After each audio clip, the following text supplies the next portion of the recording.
Buenos días. Vamos a comentar rápidamente una de las posturas más repetidas, más consolidadas, hechas y ejecutadas por el presidente de la República Mexicana, Andrés Manuel López Obrador. Hoy en la mañana, con mucho gusto, con mucho placer, lo escuchamos nuevamente decir: nosotros apostamos al combate a la corrupción, porque la corrupción ha generado y genera todos estos procesos de corrupción de lo humano, de la espiritualidad, a los que estamos asistiendo hoy en nuestro país. El asesinato de esta niña, vamos a dejar un tema para eso, es un indicador, es una prueba de los niveles a los que hemos llegado como sociedad, como familia, como comunidad y también como individuo. Es importante reconocer que la propuesta de Andrés Manuel es interesante, es atractiva, genera mucha esperanza en la gente cuando uno empieza a creer en esto. Luchar contra la corrupción. ¿Cuáles son los aspectos fundamentales que implica luchar contra la corrupción? Yo creo que tenemos que ir a Dussel y tratar de relacionar las cosas que está haciendo Andrés con las propuestas dusselianas acerca del poder y la corrupción del poder. En 10 tesis sobre política de Enrique Dussel, él dice, hay dos elementos, bueno, él comienza diciendo, desarrolla muchas más ideas, yo me voy a apoyar en estas dos. Hay dos elementos básicos en la corrupción del poder. El primer elemento es cuando la persona que está en el gobierno, construyendo el poder, ya en algún video nosotros establecimos diferencia entre gobierno y poder, porque se puede estar en el gobierno sin ningún poder y se puede tener mucho poder sin estar en el gobierno, y esto hay que saber establecer la diferencia. Pero Enrique Dussel nos decía, una de las corrupciones es que el que es elegido para gobernar, porque evidentemente lo elegimos para gobernar, crea que él manda. Cuando el que es elegido para gobernar se convence a sí mismo de que él manda y que él manda a otros, ahí vemos una corrupción del poder. Usted no manda, usted está ahí para obedecer a las personas que lo elegimos para ese cargo. Nosotros somos los verdaderos depositarios del poder. El pueblo es el depositario del poder, la fuente básica del poder. Cuando el pueblo elige a un presidente, lo elige para que ese presidente ejecute los dictados, ejecute las órdenes de ese pueblo que lo puso ahí. Yo creo que Andrés Manuel es consecuente con eso.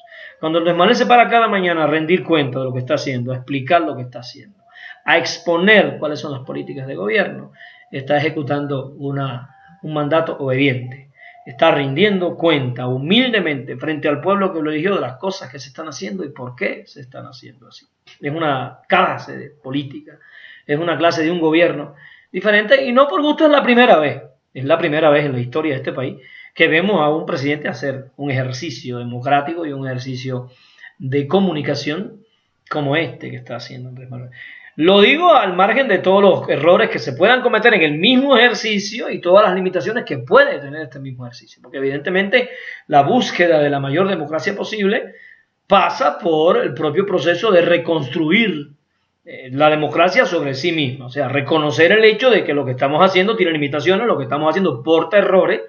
De hecho, lo estamos haciendo para salir de un estado, pero estamos entrando en otro estado del que también vamos a querer salir, precisamente porque porta limitaciones, ¿no?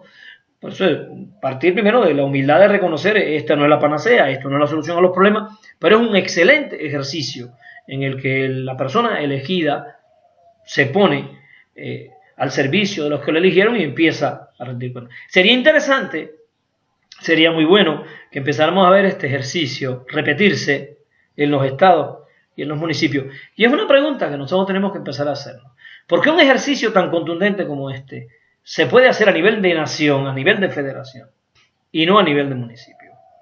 ¿Por qué entre más abajo estén los representantes elegidos, entre más cerca del pueblo, por qué no buscamos estos modos de comunicación directa con la gente para nosotros oxigenar nuestra democracia en la cuarta T? Es una crítica que le hago a la cuarta T y una propuesta que hago a partir de esa crítica.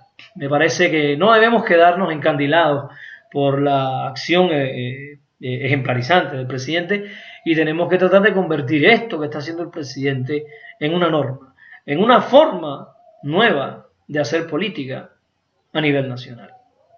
El otro elemento de la corrupción del que nos habla Dussel, que yo veo una línea común entre él y lo que está haciendo el presidente, es que la corrupción del poder, dijimos ahorita, el poder se corrompe cuando la persona elegida cree que manda, ¿no? Y como cree que manda, pues se siente por encima de los que lo eligieron, ya empieza a tener un ego, digamos, social e histórico, y cree que él está allá y los que lo eligieron están por acá, y ahora él le va a decir a los que lo eligieron lo que hay que hacer. Esa no es la idea. La idea es que ese representante que fue elegido todo el tiempo tiene que estar escuchando a los que lo eligieron para mandar obedeciendo, que es como se le dice en las culturas ancestrales nuestras. El ejercicio democrático que había desarrollado nuestro querido Evo Morales en Bolivia. El otro elemento importante de la corrupción del poder que creo que tenemos que considerar es el hecho de que los que eligen a sus representantes, o sea, el pueblo, crea que a él lo manda. O sea, y esto es peor, cuando el pueblo cree que hay alguien que lo manda, cuando el pueblo cree que hay alguien que resuelve sus problemas, cuando el pueblo se convence de que AMLO va a resolver sus problemas, estamos en la segunda manifestación de corrupción y tenemos que estar alerta frente a esto porque el respeto y el cariño que se tenga por el presidente no se puede convertir en un proceso de inhabilitación de la masa para exigirle a ese mismo presidente las acciones históricas contundentes que nos conducen a la emancipación.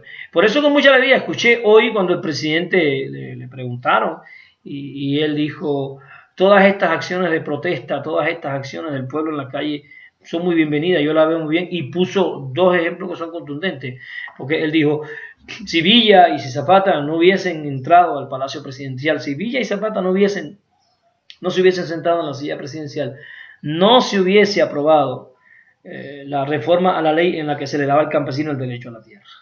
O sea, se incluye en la Constitución de este país el derecho al campesino a la tierra y la ley que protege al campesino en su derecho a ser el dueño de la tierra a partir de esta acción de los líderes campesinos de Zapata y de Villa fundamentalmente.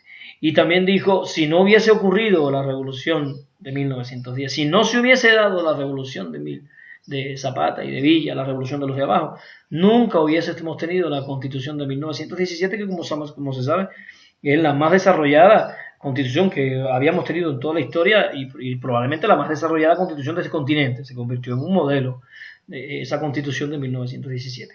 Y esa constitución emerge de un proceso revolucionario que lo pudiéramos ver como un proceso en el cual los de abajo, los oprimidos, los despojados, se levantan a exigir. Bueno, yo creo que nosotros tenemos que empezar a conjugar estas dos formas de democracia, la democracia participativa y la democracia representativa.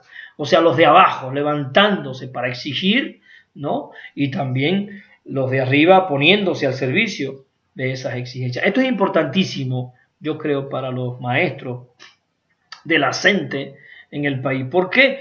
Porque, como dije en una entrega anterior, la reforma educativa que nosotros tenemos no es la reforma que nosotros queremos. Es la reforma que este momento histórico nos dio. No nos dio otra, ¿sí? O sea, lamentándonos de la reforma, nosotros no vamos a resolver desde el punto de vista histórico nada, ¿sí? Quejándonos de la reforma, nosotros no vamos a resolver nada. Nosotros tenemos que asumir esa reforma con espíritu crítico y con carácter histórico. O sea, es la reforma que este momento nos dio y es una reforma que nosotros tenemos que superar.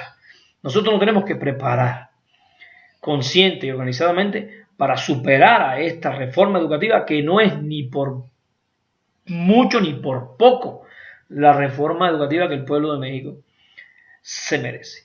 Y por tanto tienen que seguir las movilizaciones de educadores, tienen que seguir las exigencias, las presiones de los educadores, tienen que seguir los congresos, tienen que seguir los foros pedagógicos, debatiendo y construyendo las propuestas que nosotros realmente soñamos. Junto a este proceso, pues tiene que haber una transformación de la clase, tiene que haber una transformación del aula y tiene que haber una transformación de la escuela. La transformación de la escuela, del aula y de la clase no tiene que esperar por una reforma educativa.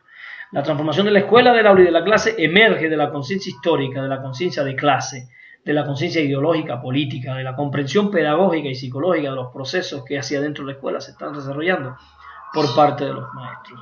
Con maestros que no comprendan el momento histórico que se vive, con maestros que no tengan la visión histórica de la disposición la desposesión a la que hemos sido sujetos, va a ser muy difícil que la escuela realmente se movilice hacia la construcción de una educación emancipadora y crítica.